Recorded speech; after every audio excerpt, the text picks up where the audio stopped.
अस्सलामु अलैकुम वरहमतुल्लाहि वबरकातुह। इन्नल हम्दुलिल्लाह नहमदुहु व नस्तईनुहु व नस्तगफिरुहु व नऊज़ु बिल्लाहि मिन शुरूरि अनफुसिना व मिन सय्यिआति अमालिना। मन यहदिहिल्लाहु फला मुदिल्ल लहु व मन युद्लिल फला हादिय लहु व अशहदु अन ला इलाहा इल्लल्लाह वहदहु ला शरीका लहु व अशहदु अन्ना मुहम्मदन अब्दुहु व रसूलुहु सल्लल्लाहु तआला अलैहि व अला आलिहि व सहबिहि व सल्लम तस्लीमन कसीरा। या अय्युहल्लज़ीना आमनुत्तक़ुल्लाह हक़्क़ तुक़ातिहि व ला तमूतुन्ना इल्ला व अंतुम मुस्लिमून। या अय्युहन्नासुत्तक़ू रब्बकुमुल्लज़ी ख़लक़कुम मिन नफ़्सिन वाहिदा व ख़लक़ मिन्हा ज़ौजहा व बस्स मिन्हुमा रिजालन कसीरन व निसाअ वत्तक़ुल्लाहल्लज़ी तसाअलून बिही वल अर्हाम इन्नल्लाह काना अलैकुम रक़ीबा। या अय्युहल्लज़ीना आमनुत्तक़ुल्लाह व क़ूलू क़ौलन सदीदा युस्लिह लकुम आमालकुम व यग़फ़िर लकुम ज़ुनूबकुम व मन युतिइल्लाह व रसूलहु फ़क़द फ़ाज़ फ़ौज़न अज़ीमा। अम्मा बाद फ़इन्न खैरल हदीस किताबुल्लाह व खैरल हदी हदी मुहम्मदिन सल्लल्लाहु अलैहि वसल्लम व शर्रल उमूरि मुहदसातुहा व कुल्ल मुहदसतिन बिदअह व कुल्ल बिदअतिन दलाला व कुल्ल दलालतिन फिन्नार। अऊज़ु बिल्लाहि मिनश शैतानिर रजीम। व मा आताकुमुर रसूलु फ़ख़ुज़ूहु ওমা নাহাকুম আনহু ফান্তাহু। সম্মানিত ভাতৃমণ্ডলী, আল্লাহ রাব্বুল আলামিনের প্রশংসা এবং প্রিয় নবী সাল্লাল্লাহু আলাইহি সাল্লামের ওপর সালাত ও সালামের পর আজ 13ই রবিউল আউয়াল 1445 হিজরি মোতাবেক 28শে সেপ্টেম্বর 2023 আমাদের সাপ্তাহিক বিষয়ভিত্তিক আলোচনা। আজকের বিষয়বস্তু হচ্ছে বেদাত সম্পর্কে সালাফগণ কি বলেছেন। সালাফগণ বলতে সাহাবায়ে কেরাম রাদিয়াল্লাহু তাআলা আনহুম, তাবেঈন রাহিমাহুমুল্লাহ, তাবা তাবেঈন, এই যে তিনটি স্বর্ণযুগ, এদেরকে এই উম্মতের সালাফ বলা হয়। যারা এই উম্মতের প্রথম যুগে চলে গেছেন এবং তারা নবী সাল্লাল্লাহু আলাইহি সাল্লামের সত্যিকারের অনুসারী ছিলেন। তারা ওয়াল্লাযীনা ইত্তাবাউহুম বিইহসান, যারা সাহাবায়ে কেরামগণের রাসূলুল্লাহ সাল্লাল্লাহু আলাইহি সাল্লামের পরে নিষ্ঠার সাথে অনুসরণ করেছেন। তখনকার যুগে নবী সাল্লাল্লাহু আলাইহি সাল্লামের নির্ভেজাল অনুসরণ ছাড়া ধর্মীয় বিষয়ে নতুন কিছু আবিষ্কৃত হয়নি। শুরু হয়েছিল, সূচনা হয়েছিল, তখন তারা কেমন সোচ্চার ছিলেন, কেমন সতর্ক ছিলেন, কেমন তাদের কঠোর ভূমিকা ছিল এই সম্পর্কে। এই বিষয়ে ইনশাআল্লাহ তাআলা 6-7টি উক্তি আপনাদের সামনে পেশ করব। সালাফগণ, শুরু করব সাহাবায়ে কেরাম থেকে, তারপরে তাবেঈন, তাবা তাবেঈনদের, আইম্মায়ে কেরামদের কিছু উক্তি ইনশাআল্লাহ তাআলা এই বিষয়ে আমাদের সামনে স্পষ্ট হবে যে বিদআত সম্পর্কে আমাদের ভূমিকা কেমন হওয়া উচিত। যেমন আমাদের যারা আদর্শ রাসূলুল্লাহ সাল্লাল্লাহু আলাইহি সাল্লামের পরে সাহাবায়ে কেরাম, তাবেঈন, তাবা তাবেঈন, স্বর্ণযুগের মানুষ, খায়রুল কুরুনের মানুষ, তাদের যেমন ভূমিকা ছিল আমাদেরও তেমনই ভূমিকা হবে। তারা বিদআত সম্পর্কে কঠোর ভূমিকা রেখেছেন, শক্ত অবস্থান রেখেছেন, নবী সাল্লাল্লাহু আলাইহি সাল্লামের সুন্নাহকে আঁকড়ে ধরার জন্য তাগিদ করেছেন, সতর্ক সাবধান করেছেন নবী সাল্লাল্লাহু আলাইহি ওয়াসাল্লামের বিরুদ্ধাচরণ থেকে। আর আজকালকার যদি মানুষরা সেই ক্ষেত্রে শিথিল হয়ে যায় যে যা করছে করতে দেন, সবটাই ঠিক, এইটাও ঠিক ওইটাও ঠিক, তাহলে নিঃসন্দেহে যারা এই রকমের ভূমিকা রাখে তারা পথভ্রষ্ট। কারণ নতুন কিছু ধর্মীয় কাজ হওয়া হচ্ছে দলালা, কুল্লু বিদআতিন দলালা। ধর্মের নামে নতুন কাজ যদি হয়, নেকির আশাই করছেন, বিদআত কাকে বলে? নেকির আশাই করছেন, কিন্তু সেই নেকির কথা আল্লাহ রাব্বুল আলামিনের বাণী কোরআনে কারীমেও নেই, রাসূলুল্লাহ সাল্লাল্লাহু আলাইহি সাল্লামের বাণীতেও নেই, তার আমলেও নেই, খোলাফায়ে রাশেদিন থেকেও প্রমাণ নেই। তাহলে তারা হয় সেই নেকিগুলি সম্পর্কে জানতে পারেননি, আপনারা বেশি জেনে গেছেন, যদি সেটা মনে করেন তো কুফরি কথা, যে নবী সাল্লাল্লাহু আলাইহি ওয়াসাল্লাম সাহাবীরা সেই নেকির রাস্তা জানলেন না আর আপনারা জেনে গেছেন, তাহলে এটা কুফরি কথা, ইসলাম নষ্ট হয়ে যাবে, ঈমান নষ্ট হয়ে যাবে। আর যদি মনে করেন যে তারা জেনেছেন, নবী সাল্লাল্লাহু আলাইহি ওয়াসাল্লাম জানতেন কিন্তু সেগুলো জানাননি, গোপনে রেখেছেন, সেটাও কুফরি কথা। কারণ নবী সাল্লাল্লাহু আলাইহি ওয়াসাল্লামকে আল্লাহ বড় আমানত দিয়ে পাঠিয়েছেন আর বলেছেন বাল্লিগ মা উনজিলা ইলাইকা মির রাব্বিক, রবের পক্ষ থেকে যা নাযিল হয়েছে তা তাবলীগ করে দাও, পৌঁছিয়ে দাও। ওয়া ইন লাম তাফআল, যদি না করো, কিঞ্চিত পরিমাণ কিছু লুকিয়ে রাখো, ফামা বাল্লাগতা রিসালাত, তাহলে আল্লাহর রিসালাত, আল্লাহর পয়গাম, মেসেজ মানব জাতি পর্যন্ত তুমি যথাযথ পৌঁছালে না, আমানতে খেয়ানত করে দিলে। সতর্ক সাবধান করেছেন নবী সাল্লাল্লাহু আলাইহি ওয়াসাল্লামকে। সুতরাং সার্বিক কল্যাণ রয়েছে প্রিয় রাসূল সাল্লাল্লাহু আলাইহি সাল্লাম এবং তার সাথী সঙ্গী সাহাবায়ে কেরাম, স্বর্ণযুগের মানুষ, তাবেঈন, তাবা তাবেঈন, তাদের নির্ভেজাল অনুসরণে। আর যদি নেকির আশা রাখেন অথচ তারা সেই নেকির পথগুলি বলেননি, জানেননি বা করেননি, তাহলে আপনি নিঃসন্দেহে পথভ্রষ্ট, নিঃসন্দেহে আপনি জাহান্নামের রাস্তায় আছেন, জান্নাতের রাস্তায় নাই। কারণ বেদাতকে ভালো মনে করেই করা হয়, বেদাতকে কেউ খারাপ মনে করে, চুরি ডাকাতির মতো মনে করে না। চুরি ডাকাতি, বেঈমানি, আত্মসাৎ, জুলুম, অত্যাচার, যত কিছু রয়েছে, পাপীরাও জানে যে পাপ, তারা সেসব পাপে ডুবে আছে রাত দিন, তারাও জানে যে পাপের কাজ করছে। কিন্তু বেদাতিরা সবাই জানে যে বেদাত বড় সওয়াবের কাজ, মিলাদুন্নবী বড় সওয়াবের কাজ। বাস্তব এই মাসের যে একটি বড় বিদআত, বড় সওয়াবের কাজ, কে গুনার কাজ মনে করে করে, যদি গুনার কাজ জেনে নেয় তুই জীবনে করবে, কিন্তু সেটি যে গুনার কাজ, জাহান্নামে যাওয়ার কাজ, এটি জানা নসিব হয়নি তাদের। আল্লাহ রাব্বুল আলামিনের শুকরিয়া আদায় করি যে আমাদেরকে আল্লাহ রাব্বুল আলামিন কোরআন কারীম সম্পর্কে, তাঁর রাসূল সুন্নাহ সম্পর্কে জানার তৌফিক দিয়েছেন, মানার তৌফিক দিয়েছেন এবং নির্ভেজাল অনুসরণের মন মানসিকতা, ঈমান দিয়েছেন। আল্লাহ রাব্বুল আলামিনের শুকরিয়া করে শেষ করতে পারবেন না, বলুন আলহামদুলিল্লাহ।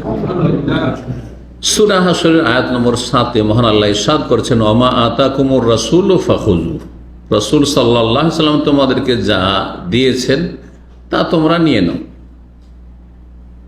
নবী সাল্লাল্লাহু আলাইহি ওয়াসাল্লামের তরিকা দিয়ে গেছে, আর বলেছেন তোমাদের মাঝে এই দুটো জিনিস ছেড়ে গেলাম, কোরআন এবং সুন্নাহ হাদিস। জি, এক আল্লাহর ইবাদত করবে, এক রাসূলের তরিকায় জীবনযাপন করবে, ইবাদতবন্দি করবে।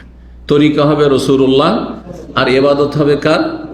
এক আল্লাহ। ইবাদত রাসূলুল্লাহ না, জিকির হবে আল্লাহ আর জিকিরের তরিকাটা হবে রাসূল। কথা বোঝা গেছে? যা কিছু রাসূল দিয়েছেন তা তোমরা নিয়ে নাও। ওমা নাহাকুম আনহু, আর যা থেকে নিষেধ করেছেন, বারণ করেছেন, ফান্তাহু, তা থেকে তোমরা বিরত থাকো। নিষেধ করেছেন সেই সুনান আবু দাউদের প্রসিদ্ধ হাদিস মনে রাখেন বা স্মরণ করেন, যাতে বলেছেন ওয়া ইয়াকুম মুহদাসাতিল উমুর, তার আগে বলছেন ফাআলাইকুম বিসুন্নতি ওয়া সুন্নাতিল খুলাফায়ে রাশিদিন আল মাহদিন।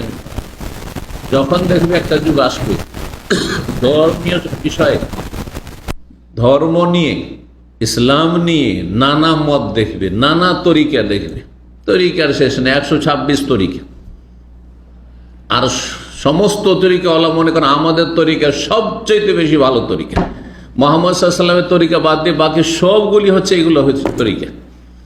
নবী সাল্লাল্লাহু আলাইহি ওয়াসাল্লামের তরিকার সাথে এসব তরিকার কোনো মিল নেই। যখন ফাইন্নাহু মাইয়া ইশবাদি মিনকুল ফাসায়ারা ইখতিলাফান কাসীরা, আমার পরে যাই বেঁচে থাকবে কিছুদিন, দেখবে খুব বেশি ইখতিলাফ, ধর্মীয় বিষয়ে মতবিরোধ দেখবে, নানা পথ, নানা মতে। সমাধান হচ্ছে ফাআলাইকুম বিসুন্নতি, আমার আদর্শ সুন্নাহকে আঁকড়ে ধরি, ওয়া সুন্নাতিল খুলাফায়ে রাশিদিন, খুলাফায়ে রাশিদিন আবু বকর, ওমর, ওসমান, আলী, এই চারজনের তরিকাকে আঁকড়ে ধরিও, তারা আমার তরিকার অনুসারী হবে, এটা সার্টিফিকেট। এই নয় যে তারা নতুন কিছু নিয়ে আসবে, এটা নয়। তাদের কাছে ওহী এসছেন না, মোটেই না, কিন্তু তারা আমার তরিকার বাইরে মোটেই যাবেন না, এটা সার্টিফিকেট তাদের জন্য, কিন্তু আমাদের জন্য কোনো সার্টিফিকেট নেই। আজকে হকের ওপর আছে, কালকে গুমরা হতে পারে। আল্লাহ হেফাজত করুন। দিনের ওপর আল্লাহ, তৌহিদ সুন্নাহর ওপর আল্লাহ ইস্তেকাম, অটলতা দান করুন। যারা বিভ্রান্ত হয়ে রয়েছে তাদেরকে আল্লাহ হেদায়েত নসিব করুন। ওয়াসুন্নাতুল খুলাফায়ে রাশিদিন আল মাহদিয়িন, যারা হেদায়েত প্রাপ্ত সার্টিফিকেট দিচ্ছে, মিন বাদি, আমার পরেও তারা হেদায়েত প্রাপ্ত থাকবে। রাশিদিন, সঠিক পথের অনুসারী তারা হবে। ওয়াইয়াকুম ওয়া মুহদাসাতিল উমুর, নতুন নতুন কাজ থেকে তোমরা নিজেকে বাঁচাবে, নিজেকে রক্ষা করবে। ওয়াইয়াকুম, সাবধান সাবধান, ওয়া মুহদাসাতিল উমুর, নতুন নতুন কাজ থেকে। নতুন কিছু করবে না, যা আমার তরিকায় পেলেন না, খোলাফায়ে রাশিদিনের তরিকায় পেলেন না, না কোরআনে কারিমে রয়েছে, না রাসূলুল্লাহ সাল্লাল্লাহু আলাইহি ওয়াসাল্লামে রয়েছে, খবরদার সেদিকে যাবে, বেঁচে থাকবে। ফাইন্না কুল্লা মুহদাসাতিন বিদআত, কুল্লা মানে সব, কিছু নয়। কিছু বেদাতে হাসানা, ভালো বেদাত আছে, আর কিছু বেদাতে সাইয়্যা আছে, খারাপ আছে। যে যেটা করে সেটাই ভালো তার কাছে। সুতরাং পৃথিবীতে বেদাত কোনো মন্দ বেদাত নেই। যারা যে বেদাত করে সেটা তাদের কাছে ভালো। যারা মিলাদ করে বসে বসে, তাদের কাছে মিলাদ ভালো। যারা বসে বসে না, দাঁড়িয়ে করতে হবে করে, ওইটা তাদের কাছে ভালো। যারা বসে দাঁড়ানোকে জায়েজ মনে করেন না, একদল আছে ওদেরই, তারা আবার দাঁড়ানোকে খারাপ মনে করে, কিন্তু এরা বলে যে ওটা ভালো, তারা দাঁড়ায়। তাহলে বোঝা গেল যে খারাপ বলে কিছু নেই, আপনার কাছে খারাপ, আর একজনের কাছে ভালো। সুতরাং দুনিয়ার যে কোনো বেদাত যারা পালন করে তাদের কাছে ভালো, মন্দ বলে কোনো কিছু নেই। এইভাবে ধীরে ধীরে যেমন অন্য অন্য ধর্ম বিকৃত হয়েছে, কারণ প্রত্যেকটা ধর্ম আসমানি, বিশেষ করে ধর্ম, যেমন মুসা আলাইহিস সালাম নিয়ে আসা দিন, ঈসা আলাইহিস সালামের নিয়ে আসা দিন যখন নাযিল হয়েছে তখন স্বচ্ছ, পরিষ্কার পরিচ্ছন্ন। আর তারপরে যতদিন নবীরা থেকেছে ততদিন পর্যন্ত ঠিকঠাক থেকেছে, আর তারপরে ধীরে ধীরে ধীরে ধীরে তখন তাতে পরিবর্তন আসতে শুরু হয়েছে। কাটাই ছাঁটাই শুরু হয়েছে, সংযোজন আর তার বিয়োজন এই শুরু হয়েছে। তারপরে কিছু যোগ হয়েছে, কিছু ঘাটতি হয়েছে, কিছু বাড়তি হয়েছে, করতে করতে সেই ধর্মগুলো আসল রূপ থেকে এত বিকৃত হয়ে গেছে যে কোনটা আল্লাহর দেওয়া ধর্ম ছিল আর কোনটা মানুষের তৈরি করা ছিল বোঝাই মুশকিল। যখন এইরকম অবস্থা হয়েছে তখন সেই ধর্মগুলিকে আল্লাহ রহিত করার জন্য শেষ নবী মুহাম্মদ সাল্লাল্লাহু আলাইহি ওয়াসাল্লামকে পাঠিয়েছেন। শেষ নবী মুহাম্মদ সাল্লাল্লাহু আলাইহি ওয়াসাল্লামের নিয়ে আসা দিনের সাথেও যদি ওই খারাপ আচরণ করেন তো এমন হয়ে যাবে যুগের আবর্তন বিবর্তন, যে আসল ধর্ম 1400 বছর আগে নবী সাল্লাল্লাহু আলাইহি ওয়াসাল্লামের জামানায় যে মদিনায় ছিল, মক্কায় ছিল, ওটা খুঁজে পাওয়া যাবে না। আর এটা বাস্তব সত্য। ভারত, বাংলাদেশ, পাকিস্তানে যেসব দেশে শিরক বিদআতের দেশ, সেসব দেশে যান, আসল ইসলাম খুঁজে পাবেন না। মদিনার ইসলামের সাথে সেই দেশের ইসলামকে যখন মিলাতে যাবেন, প্রত্যেকটি ক্ষেত্রে সালাতের শুরু থেকে মিলান, জিকিরে মিলান, দরুদ পাঠে মিলান, মাহফিল অনুষ্ঠানে মিলান, আপনি তারপরে দোয়া মোনাজাতে মিলান, কোনোটাতে মিলবে না, কোনোটাতে মিলবে না। ঈদে মিলান, ঈদেও মিলে না। মদিনার ঈদ 2টি, আর ভারত, বাংলাদেশ, পাকিস্তানের সিংহভাগ মুসলিম হচ্ছে বেদাতি, তাদের ঈদ হচ্ছে 3টি।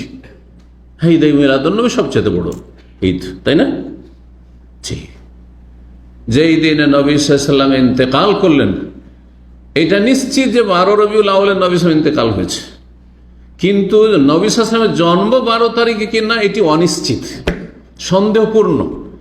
বরং গবেষক ওলামারা বলছেন না, আসলে 12 রবিউল আউয়াল নবী সাল্লাল্লাহু আলাইহি ওয়াসাল্লামের জন্মদিন নয়, 9 রবিউল আউয়াল। সিরাতুন নবীতে আমাদের 110টি পর্ব আছে, শুনবেন, তাতে স্পষ্ট বুঝতে পারবেন। এবং যেসব কিতাবগুলি এইরকম ভালো আলেমদের লেখা, তাতে দেখবেন যে আসলে 12 রবিউল আউয়াল নবী সাল্লাল্লাহু আলাইহি ওয়াসাল্লামের জন্ম নয়। তাহলে ইন্তেকালের দিনে আনন্দ ফুর্তি করছেন, তার নাম হচ্ছে জশ্নে জুলুস, উৎসব করছেন, আমোদ ফুর্তি করছেন। এটা দুশ্মনের পরিচয়, বন্ধুর পরিচয়। এইটা নবী সাল্লাল্লাহু আলাইহি সাল্লাম আপনার পরিবারে কেউ মারা গেছে, সেই দিন ধুমধাম করছে পাশের বাড়ির লোক, তারা কখন আপনার দোস্ত হইতে পারে? আপনার দুশ্মন তারা, এতে কোনো সন্দেহ। ইসলামের শত্রুদের বড় চালাকির সাথে ষড়যন্ত্রের শিকার হয়েছে বেদাতি মুসলিমরা। আল্লাহ রাব্বুল আলামিন সঠিক বুঝ দান করেন এবং তওবা করে ফিরে আসার তৌফিক দান করেন। বলছিলাম যে কুল্লা মুহদাসাতিন বিদআহ, প্রত্যেক নতুন কাজ হচ্ছে বিদআত, আর ওয়া কুল্লা বিদআতিন দালাল, আর প্রত্যেক বিদআত হচ্ছে দালালা মানে ভ্রষ্টতা। ভ্রষ্টতা কাকে বলে? হারিয়ে দেওয়াকে বলে। দালালা মানে গুমরাহি, গুম মানে হারিয়ে যাওয়া, আর রাহ মানে রাস্তা, ফার্সি শব্দ। রাস্তা হারিয়ে দেওয়া, কিসের রাস্তা হারিয়ে? জান্নাতের রাস্তা হারিয়ে দিলেন। যে বিদআত করলেন জান্নাতের রাস্তা হারিয়ে দিলেন। যেমন যাবেন মক্কা উমরা করতে, কিন্তু যেতে যেতে ডান দিকে রাস্তা ধরে না, সামনে গিয়ে দেখছেন এদিকে হাইওয়ে, এদিকে হাইওয়ে, ডান দিকে ধরেই আর শেষে গিয়ে কুয়েত ঢুকে যাবেন, না হয় ওইদিকে গিয়ে ইরাক চলে যাবেন, না হয় জর্ডন চলে যাবেন, কিন্তু মক্কা কিয়ামত পর্যন্ত যেতে পারবেন না যতক্ষণ পর্যন্ত ভুল সংশোধন করে রাস্তা ঠিক না করবেন যে না মক্কার রাস্তা হচ্ছে এটা, সেই রাস্তা। ঠিক তেমনি যতক্ষণ বেদাত না ছেড়ে আসবেন দলালা, আপনি জান্নাতের রাস্তা হারিয়ে ফেলেছেন। যত যাচ্ছেন ওইদিকে তত বেশি জান্নাত থেকে দূরে চলে যাচ্ছেন, যতক্ষণ পর্যন্ত ফিরে না আসবেন, যতক্ষণ পর্যন্ত ফিরে না আসবেন।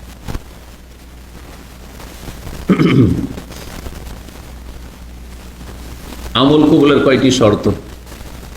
দুইটি শর্ত ইঙ্গিত করেছি, কিন্তু দুইটি শর্ত যদি না থাকে কোনো আমল কবুল হবে না। একটি শর্ত হচ্ছে আমলটি হতে হবে আল্লাহর জন্য, ইখলাস, আল্লাহর জন্য, এক আল্লাহর জন্য, কাউকে যেন শরীক না করে, কাউকে খুশি করার উদ্দেশ্য নাই, আল্লাহর সন্তুষ্টি এবং আল্লাহকে ডাকছেন। সালাত আদায় করছেন, সেজদা করছেন কাকে? আল্লাহকে। কার ভয়ে? আল্লাহর ভয়ে। কার কাছে পাওয়ার জন্য? আল্লাহর কাছে। কিন্তু মালিক খুব ভালো মানুষ, নামাজ পড়লে বেতন বাড়িয়ে দেয়, সেজন্য নামাজ না পড়লে স্যালারি কাটে, যদি এমন মালিক হয়। এই ভয়ে যদি নামাজ পড়েন, ডিউটির সময় নামাজ না পড়লে অসুবিধা আছে, তাহলে ইখলাস নেই, কবুল হবে আল্লাহর জন্য নয়, আপনার মালিকের জন্য। শ্বশুর বাড়ি গেছেন লজ্জাতে, শ্বশুর এসছে বেড়াতে আপনার বাড়িতে, জামাইরা আমাদের দেশে এইরকমই নামাজ, এই নামাজ শিরকি নামাজ, ইখলাস নেই, শিরকের সংমিশ্রণ ঢুকে গেছে। আংশিক হয়তো আল্লাহর জন্য, কিন্তু মূলত নামাজ পড়তেন না, কিন্তু পড়ছেন কারো গরজ, কারো ভয়ে, বা কারো কাছে কিছু পাওয়ার জন্য, না হয় অনিষ্ট থেকে বাঁচার জন্য। দ্বিতীয় শর্ত হচ্ছে ইত্তেবা বা অনুসরণ। কাকে অনুসরণ করে ফলো করতে হবে? তরিকা হবে রাসূলুল্লাহ সাল্লাল্লাহু আলাইহি ওয়াসাল্লামের তরিকা। অনুসরণ করবেন নবীর তরিকে। আপনি শুরু থেকে শেষ পর্যন্ত নামাজ পড়বেন, কার তরিকে পড়তে হবে? আমার মন গড়া তরিকা পড়লে হবে না, কারো তরিকায় হবে না। এই উম্মতে 4 রকমের নামাজ না, এক রকমের নামাজ। আপনাকে ওই এক রকমের সহি শুদ্ধ নামাজ তলাশ করে নিতাম। এই কথা বলে কেটে গেলে হবে না যে না সৌদি আরবে ওই হাম্বেলি নামাজ আর আমার দেশে হানাফি নামাজ, এই বলে কেটে যাবে না। আর বিভিন্ন বেদাত করতে থাকবেন, নিয়ত পড়তে থাকবেন, সম্মিলিত মোনাজাত করতে থাকবেন, জায় নামাজের দোয়ার বেদাত পড়তে থাকবেন আপনি, হ্যাঁ। আর তারপরে সালাম ফেরার পরে কপালে হাত দিতে থাকবেন, আর তারপরে আরো ইয়াকাউয়া নাকি আরো কি পড়ে সেসব বেদাত করতে থাকবেন, আর বলবেন যে আমি তো নামাজ পড়ি, আমি তো তাহাজ্জুদ গুজার। কোনো কাজ হবে না। নবী সাল্লাল্লাহু আলাইহি ওয়াসাল্লামের তরিকা আছে কিনা দেখতে হবে, প্রত্যেকটি ক্ষেত্রে দেখতে হবে। রোজা শুরু করছেন আপনি নাওয়াইতা নাসুমা গাদান পড়ে, নিয়ত করতে হয় কলব দিয়ে, আর মুখে আপনি করছেন না, নবী সাল্লাল্লাহু আলাইহি ওয়াসাল্লামের তরিকা এটি নয়। সুতরাং তরিকা যখন নয়, আমল কবুল হবে না। সাবধান হয়ে যাবেন, এমন ঝুঁকিতে থাকবেন না যে এই ঝুঁকির কথা কোরআনে কারীমে 2টি আয়াত আল্লাহ বলেছেন, এই রিস্কের কথা। ডেঞ্জার লেখা থাকে, যেখানে বিপদ থাকে, তাই না? জি, আল্লাহ কোরআন 2 জায়গায় সাবধান করেছেন। সূরা কাহফের আয়াত নম্বর 103, 104, কুল হাল নুনাব্বিউকুম বিল আখসারিনা আমালা আল্লাযীনা দাল্লা সা'য়ুহুম ফিল হায়াতিদ দুনিয়া ওয়া হুম ইয়াহসাবুনা আন্নাহুম ইউহসিনুনা সুন্নাহ। হে নবী, তুমি জানিয়ে দাও মানুষকে, হাল নুনাব্বিউকুম, তোমাদেরকে বলে দেব কি, জানিয়ে দেব কি, বিল আখসারিনা আমালা, আমল করে সবচেয়ে বেশি ক্ষতিগ্রস্ত কারা? আমল করে ক্ষতিগ্রস্ত, বেনামাজি ক্ষতিগ্রস্ত, কিন্তু নামাজ পড়ে ক্ষতিগ্রস্ত বেশি। বেনামাজি যেমন ক্ষতিগ্রস্ত, এত মেহনত করলো, ফরজ পড়ে, সুন্নত পড়ে, নফল পড়ে, তাহাজ্জুদ পড়ে, ইশরাক পড়ে, সালাতুল দুহা পড়ে, বেদাতির নামাজ আউয়াবিন আর মাগরিব এশার মাঝখানে পড়ে, হ্যাঁ সব পড়ে, সুন্নত পড়ে, বেদাত পড়ে, সব পড়ে, ফরজ নফল কিছুই ছাড়ে না। তারপরে বিল আকসারিন আমালা, আমল করে, বেআমল আল্লাহ বলেন, আমল করে বেশি ক্ষতিগ্রস্ত। যেমন অনেকে আছেন 10 মাস সাপ্লাই কোম্পানিতে, বছরকে বছর অনেকে ডিউটি করেছেন। সাপ্লাই কোম্পানি এমন উদাহ হয়েছে যে 1 পয়সা বেতন পান, জানা আছে আপনাদের। আর একজন আপনার সঙ্গী বলছে আমি বেতন প্রথম মাস পাইনি, বাস থামিয়ে দিলাম, আর ডিউটি করবো। ওই 1 মাস ক্ষতিগ্রস্ত, কিন্তু আপনি 1 বছর 2 বছর আশায় এই পাবো এই পাবো এই পাবো করে চাকরি করেছেন। কে বেশি ক্ষতিগ্রস্ত? যে 1 বছর 2 বছর 3 বছর ডিউটি করেছে কিন্তু 1 পয়সা বেতন পানি, সে বেশি ক্ষতিগ্রস্ত। এর মনে একটা সান্ত্বনা আছে যে প্রথম মাসে ছেড়ে দিয়েছিলাম, যখন বুঝতে পেরেছি যে এরা ধোঁকাবাজ, বেতন দিবে না, আমি প্রথম মাসে ছেড়ে দিয়েছি। আমি যা, শরীরটা তো আমার আরামে থেকেছে, হ্যাঁ, আর ভালো মানুষ হলে দিন শিখার সুযোগ পেয়েছে ওই সময়টি। কিন্তু আপনি হার্ড পরিশ্রম করেছেন, এত ক্লান্ত থেকেছে না, দিনও শিখতে পারলেন না, কিছু করতেও পারলেন না, দুনিয়াও হলো না, দিনও হলো না, ইহ জগৎ গেল, পরজগৎ গেল, সব গেল। বুঝতে পেরেছেন? বিলাকসারিন আমার কারা আল্লাযীনা দাল্লা সাইয়ুহুম ফিল হায়াতিদ দুনিয়া, যাদের পরিশ্রম, সায়ুন মানে মেহনত, পরিশ্রম, যাদের পরিশ্রম ভ্রান্ত পথে হয়েছে, মেহনত করেছে কিন্তু ভুল পথে মেহনত করেছে। বেদাতিরা যেমন তেমন মেহনত করে ইবাদত করে না, তাদের জিকিরে মেহনত করতে করতে পাগল হয়ে লাফ দিয়ে উঠে, হ্যাঁ, প্যান্ডেলে উঠে, কেউ আপনার স্টেজে উঠে লাফ দিয়ে, কেউ বক্তার কাঁধের ওপরে উঠে আছাড় খেয়ে পড়ছে, আর কেউ বাঁশের উপর দিকে উঠছে। কি কষ্ট করছে, আর কি পাগলামি করছে, কি মাতলামি করছে। কিন্তু দাল্লা সাইয়ুহুম, তাদের মেহনত ভ্রান্ত পথে হয়েছে, ভুল পথে হয়েছে। ভুল পথে মেহনত করা সত্ত্বেও আল্লাহ বলছে ওয়াহুম ইয়াহসাবুন আন্নাহুম ইউহসিনুনা সুন্নাহ, তাদের ধারণা, তাদের বিশ্বাস যে খুব ভালো কাজ করছে, আমরা বড়ই সওয়াবের কাজ করছি। এই ওয়াহাবিরা এই জিকির করেই না, হ্যাঁ, ওয়াহাবিরা নবীকে ভালোবাসে না, ওয়াহাবিরা মিলাদ করে না, মানে নবীর সাথে এরা দুশমনী রাখে, এসব কথা বলে। আর আমরা আশিকে রাসূল, ইয়াহসাবুন আন্নাহুম ইউহসিনুনা সুন্নাহ, তাদের ধারণা যে আমরা সবচেয়ে ভালো কাজ করছি দুনিয়ার ভিতরে। এরা সবচেয়ে বেশি ক্ষতিগ্রস্ত, মেহনত করে ক্ষতিগ্রস্ত। আল্লাহ সূরা গাশিয়াতে বলছেন আমেলাতুন নাসিবা, কত মানুষ হাসরের মাঠে আসবে। আমেলাতুন দুনিয়ায় আমল করেছে, নাসিবাতুন মানে কঠিন পরিশ্রম করেছে, কঠোর পরিশ্রম করে মেহনত করে ইবাদতবন্দি করেছে, কিন্তু তারপরও তাসলা নারান হামিয়া, নারুন মানে জানে আছে, নারুন মানে জাহান্নামের আগুন, হামিয়ান মানে উত্তপ্ত, উত্তপ্ত জ্বলন্ত আগুনে তারা প্রবেশ করবে। কঠোর পরিশ্রম করে দুনিয়ায় মেহনত করেছে, আর কত খরচা করেছে এই মিলাদ করার জন্য, আর কত রকমের বিদাত, হ্যাঁ, রাতকে রাত, ঘন্টাকে ঘন্টা, এইসব বিদাতে জিকির আজকার করেছে। তাসলা নারান, শেষ পরিণাম জাহান্নামে যাবে কারা? যারা ভুল পথে মেহনত করেছে, নবীর তরিকে আসেনি, নবীর তরিকে আসেনি। আশা করি বুঝতে পারবেন।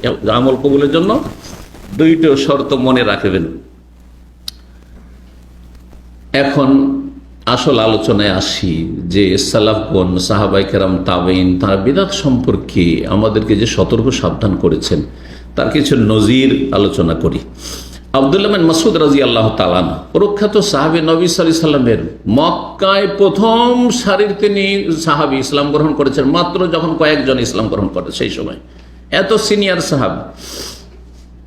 আব্দুল্লাহ বিন মাসউদ রাদিয়াল্লাহু তাআলা এমন একজন সাহাবী, যেই সাহাবীর ফতোয়া হানাফি মযহাবের আলেম ওলামারা সবচেয়ে বেশি নকল করে।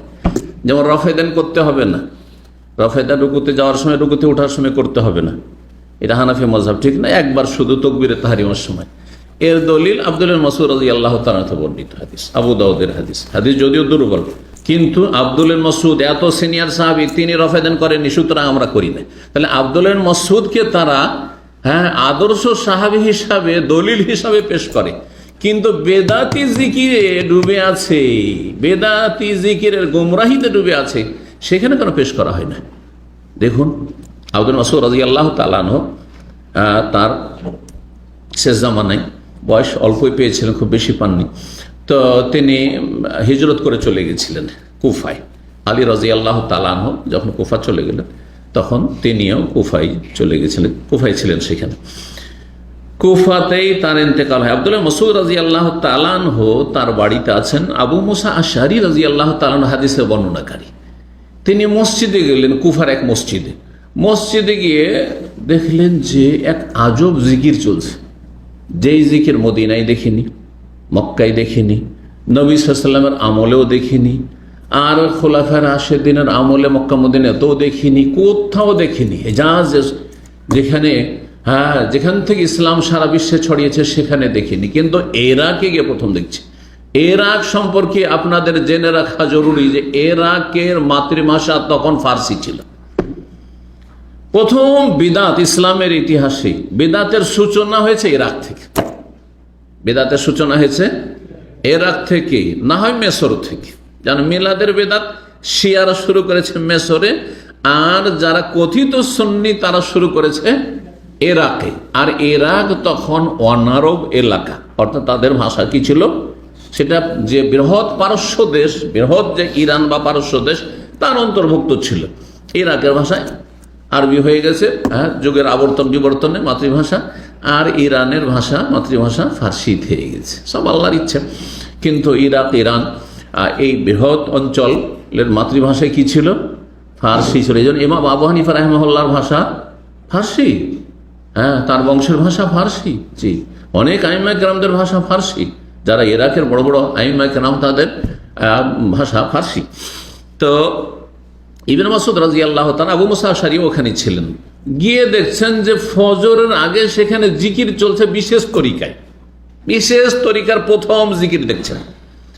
দেখে তিনি বলছেন যে আমি না বলে আমার চাইতে সিনিয়র ইবনে মাসউদ যায়, দৌড় দিয়ে আব্দুল্লাহ মাসউদের বাড়ি, আব্দুল্লাহ মাসউদের বাড়িতে চলে এসেছেন। দরজার কাছে অপেক্ষা করছেন যে ফজরে বেরোবেন তখন তাকে বলবো। যখন বেরিয়েছেন মাসউদ রাদিয়াল্লাহু তাআলা আনহু, তখন তাকে বললেন যে আমি মসজিদে গিয়েছিলাম, গিয়ে একটা নতুন কিছু দেখলাম, কিন্তু দেখতে কোনো খারাপ লাগলো না, মানে বাহ্যিক দেখতে কোনো মন্দ লাগছে না, কিন্তু নতুন কিছু দেখলাম যা কোনোদিন আমি দেখিনি। মসজিদের ভিতরে ধর্মীয় কাজ চলছে, আর এই নতুন তরিকা প্রথম জীবনে আমি দেখলাম। আমি কিছু না বলে দৌড় দিয়ে আপনার কাছে এসেছি যে আপনি দেখেন, তারপরে কি বলবেন তাদেরকে বলেন। এই কুফার মসজিদে তারা একত্রিত হয়েছে জিকিরের হালাকায়। হালাকায় জিকির কথাটি কিন্তু আমাদের দেশে খুব মশহুর আছে, হালকায় জিকির। আর যারাই হালাকায় জিকির বলে তারা বেদাতি হালাকায় জিকির করে। সুন্নতি হালাকায় জিকির হচ্ছে এই যে দ্বীনি আলোচনা, এটা হচ্ছে হালাকায় জিকির। এই যে দিনের আলোচনা চলছে, জিকির মানে স্মরণ, জিকির মানে আলোচনা। এখানে আল্লাহর আলোচনা চলছে, রাসূল সাল্লাল্লাহু আলাইহি ওয়াসাল্লামের আলোচনা চলছে, আল্লাহর কথা স্মরণ করানো হচ্ছে, রাসূলুল্লাহ সাল্লাল্লাহু আলাইহি ওয়াসাল্লামের কথা স্মরণ করা হচ্ছে। এটা হচ্ছে হালাকায়ে জিকির।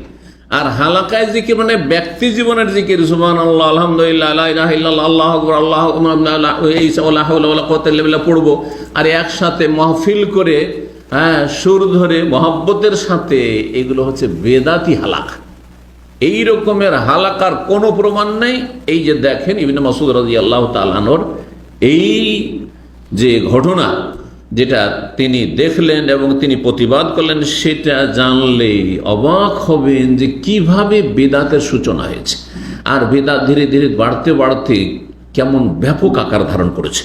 আর যেসব অন্যায়গুলিকে, গুনার কাজকে, গুমরাহিকে, জাহান্নামে যাওয়ার কাজকে আজকে জান্নাতে যাওয়ার সওয়াবের কাজ মনে করা হচ্ছে। ইবনে মাসউদ রাদিয়াল্লাহু তাআলা দেখছেন যে সেখানে বেশ কিছু লোকেরা জিকির করছে, আল্লাহর জিকির করছে। আজকালকার মতো এত জঘন্য বেদাত ছিল না, বেদাত ছিল, কিন্তু বেদাতেরও বিভিন্ন স্টেজ আছে।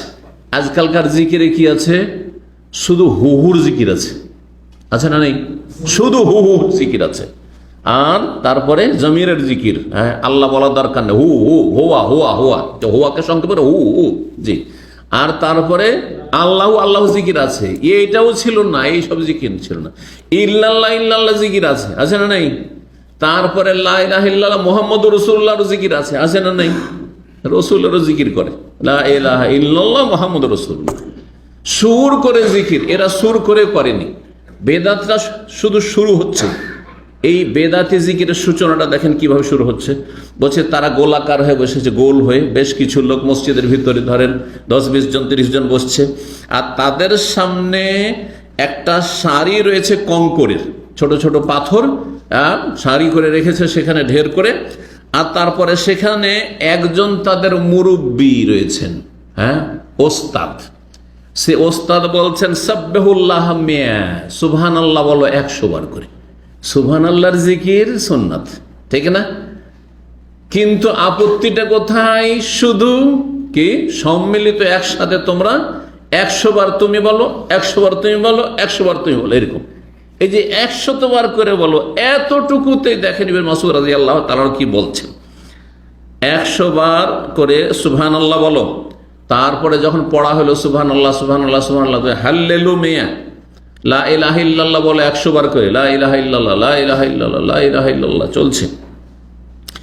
তারপরে বলছেন যে হাম্মিদু মিয়া, আলহামদুলিল্লাহ বলে 100 বার করে, কাব্বিরু মিয়া, আল্লাহু আকবার বলে 100 বার করে। এই করে আর কি জিকির করাচ্ছে 100 বার 100 বার। একটা যখন পুরা হচ্ছে তখন আর একটা করাচ্ছে। মুআল্লিম, যিনি মুরব্বী, তিনি সবাইকে এইভাবে জিকির করাচ্ছেন। ইবনে মাসউদ রাদিয়াল্লাহু তাআলা মুখটা ঢেকে একটু ঘুমটা টেনে গেলেন, আর যাওয়ার পরে বলছেন যে মান আরাফানি ফাকাদ আরাফানি, যে আমাকে চিনতে পেরেছো ভালোই কথা, আর যে চিনতে পারোনি ভালো করে শোনো, আনা ইবনে মাসউদ, আমি হচ্ছি মাসুদের ছেলে আব্দুল্লাহ বিন মাসুদ, সাহেব ও নালে রাসূলুল্লাহ সাল্লাল্লাহু আলাইহি ওয়াসাল্লাম, রাসূলুল্লাহ সাল্লাল্লাহু আলাইহি ওয়াসাল্লামের জুতা বহন করতাম, নবী সাল্লাল্লাহু আলাইহি ওয়াসাল্লামের পেছনে পেছনে জুতা নিয়ে ঘুরতাম, রাসূলুল্লাহ সাল্লাল্লাহু আলাইহি ওয়াসাল্লামের খেদমতে থেকেছি আমি সব সময়। জি, তোমাদেরকে বলছি। তারপরে বলছেন তাদেরকে, ওয়াইহাকুম ইয়া উম্মাতা মুহাম্মাদ, তোমাদের দুর্ভোগ, তোমাদের সর্বনাশ হে মুহাম্মদ সাল্লাল্লাহু আলাইহি ওয়াসাল্লামের উম্মত, মা আসরা হালাকাতিকুম, কত দ্রুত কত জলদি তোমরা ধ্বংস হয়ে গেলে। সুবহানাল্লাহ, কি বলছেন? কত জলদি তোমরা কি হয়ে গেলে? ধ্বংস হয়ে গেলে। মা আসরা হালাকাতিকুম, কত দ্রুত তোমরা সর্বনাশ হয়ে গেলে, ধ্বংস হয়ে গেলে। কি ধ্বংস হলো তাদের? ইসলাম ধ্বংস হয়ে গেল, নবীর তরিকা ধ্বংস হয়ে গেল, বেদাত প্রতিষ্ঠিত করছো, জাহান্নামের রাস্তায় চলে যাচ্ছ। মানুষের সবচেয়ে বড় সর্বনাশা হচ্ছে জাহান্নামের রাস্তায় যাওয়া, ঈমান হারিয়ে যাও, ইসলাম হারিয়ে যাও, তাওহীদ সুন্নাত হারিয়ে যাও, নবীর তরিকা বাদ দিয়ে বাপদাদার তরিকাতে ধর্মকর্ম করছেন। এটি আপনার সবচেয়ে বড় বরবাদি, এর চেয়ে বড় বরবাদি কিছু না। কারণ দুনিয়ার সমস্ত টাকা পয়সা বাড়িঘর সবই যদি চলে যায়, ঈমান ঠিক থাকে, আর ওই অবস্থায় যদি আপনি মারা যেতে পারেন, তাহলে জান্নাত পাবেন। কিন্তু যদি ইসলাম হারিয়ে দেন, তাওহীদ হারিয়ে দিলেন, বা সুন্নত নবীর তরিকা হারিয়ে দিলেন, তাহলে কোথায় যেতে হবে? জাহান্নামে যেতে হবে। মাসনা হালাকাতিকুম, কত তাড়াতাড়ি তোমরা ধ্বংস হয়ে যাচ্ছ। হাওলায়ে সাহাবাতুন নবী মুতাওয়াফিরুন, এখনো হাজার হাজার সাহাবায়ে কেরাম, নবীর সাহাবীগণ বেঁচে আছেন। ওয়াহাজিহি সিয়াবু লাম তুবলা, এখনো নবী সাল্লাল্লাহু আলাইহি ওয়াসাল্লামের মোবারক কাপড় যা পরিধান করতেন এখনো পচে সরে যায়নি, আছে, সুরক্ষিত হয়ে আছে। ওয়া আনিয়াতুহু লাম তুকসার, নবী সাল্লাল্লাহু আলাইহি ওয়াসাল্লামের বর্তন পাত্র, যেগুলো হাঁড়ি বাসন ব্যবহার করেছেন, পেয়ালা ব্যবহার করেছেন, গ্লাস ব্যবহার করেছেন, সেগুলি এখনো মজুদ রয়েছে, ভাঙেনি। ওয়াল্লাযী নাফসি বিয়াদি, সে আল্লাহর কসম করে বলছি যার হাতে আমার প্রাণ রয়েছে, ইম্মান তাকুন আলা মিল্লাতিন আহাদা মিন মিল্লাতি মুহাম্মাদিন সাল্লাল্লাহু আলাইহি ওয়াসাল্লাম, হয় তোমরা এমন এক ধর্ম পালন করছো যে তোমরা নবী সাল্লাল্লাহু আলাইহি ওয়াসাল্লামের সাহাবায়ে কেরাম আবু বকর, ওমর, ওসমান, আলী, এইসব সাহাবায়ে কেরাম চাইতে বেশি হেদায়েত প্রাপ্ত, বেশি পরেশগার হয়ে গেছো। আর না হইলে আও মুফতাতিহু বাবা দলালা, না হলে তোমরা গুমরাহির জাহান্নামের রাস্তা খুলছো, জাহান্নামের রাস্তা খুলছো। কোনটা তাহলে বেশি হেদায়েত পেয়েছে? তারা কুফার লোকেরা, আবু বকর উমরের চাইতে, না জাহান্নামের রাস্তা খুলছে? দুইয়ের এক, কোনটা হইতে পারে? জাহান্নামের রাস্তা তোমরা এখন ওপেন করছো।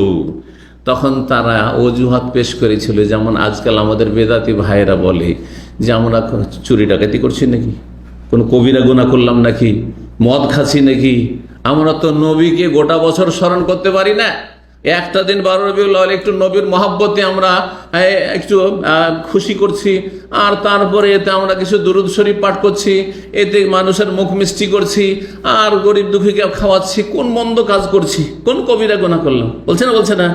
জি হ্যাঁ। বরং এক বেদাতি বক্তা বলছে যে আমরা মিলাদ মাহফিলে দুরূদ শরীফ পড়ি না। তখন শ্রোতারা কি বলছে? হ্যাঁ হ্যাঁ, তো অবশ্যই, যা বলবে তাই হ্যাঁ, কারণ এরা তো বলদ, এদের তো কোনো জ্ঞান বুদ্ধি কিচ্ছু নেই, বিবেক নেই, দিনের কোনো জ্ঞান নেই, অন্ধ এরা। তো বলছে হ্যাঁ হ্যাঁ হ্যাঁ। তখন বলছে যে আমরা দরুদ পড়ি না, দরুদ পড়া সওয়াবের কাজ না? বলছে হ্যাঁ সওয়াবের কাজ। কে বলবে যে গুনার কাজ?